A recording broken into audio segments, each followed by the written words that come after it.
Hello, so I'm here for my monthly marking seasons project as usual in May, and I'm just looking behind me at those rather ominous looking clouds and hoping I don't get soaked.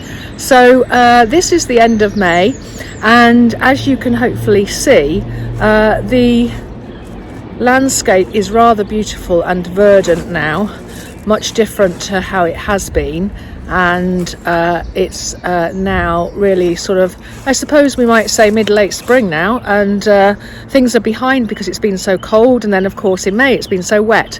But I'm going to set myself up now and get going.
this is the scene at the end of me doing the mark making.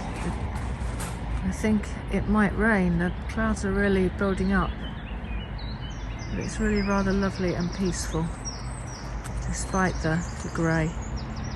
And I think I'm going to dash home before the rain comes in.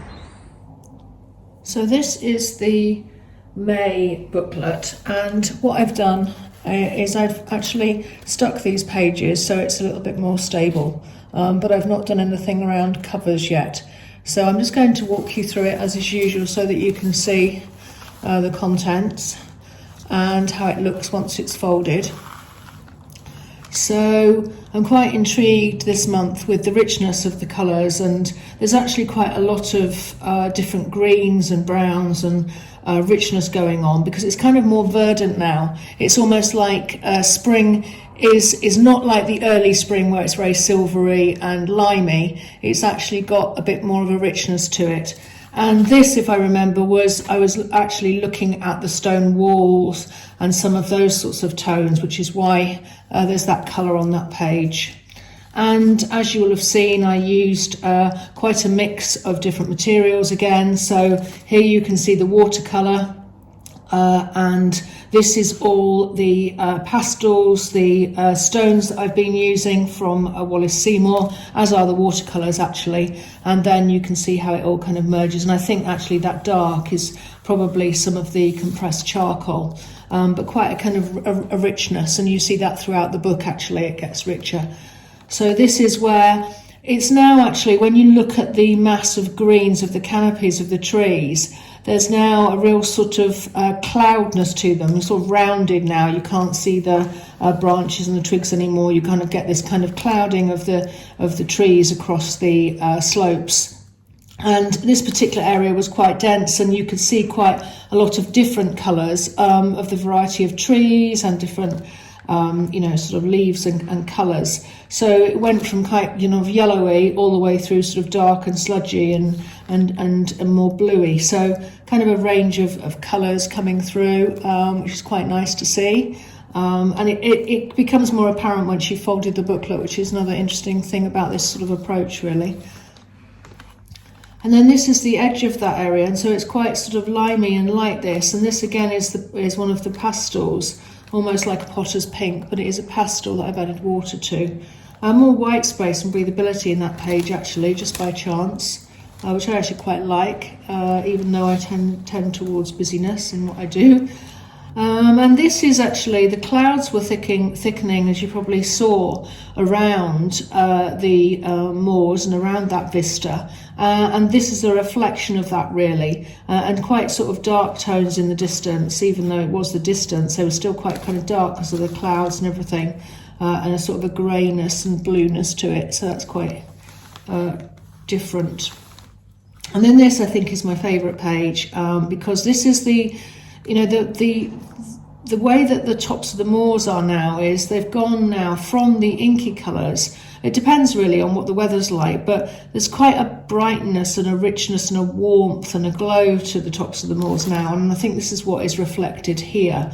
And then there's the slopes, which are much more sort of limey and greeny and so on. So I kind of like this sort of, by chance, this has kind of been folded so that you get that kind of combination of the slopes and then the tops of the moors, and that sort of more of a warm glow to the tops of the moors, contrasting with the coolness of what it was like in the winter.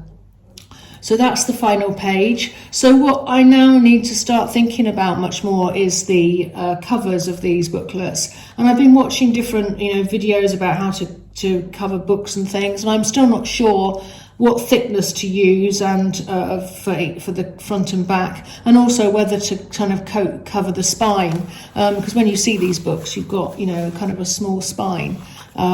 So that's all sort of work in progress, really. Anyway, thank you very much for watching. So this is my May version. So obviously now we're into June, and I will be sharing June's with you in the not too distant future. So thanks very much again, and please do like and subscribe, and I'll catch you next time. Thanks a lot. Bye-bye.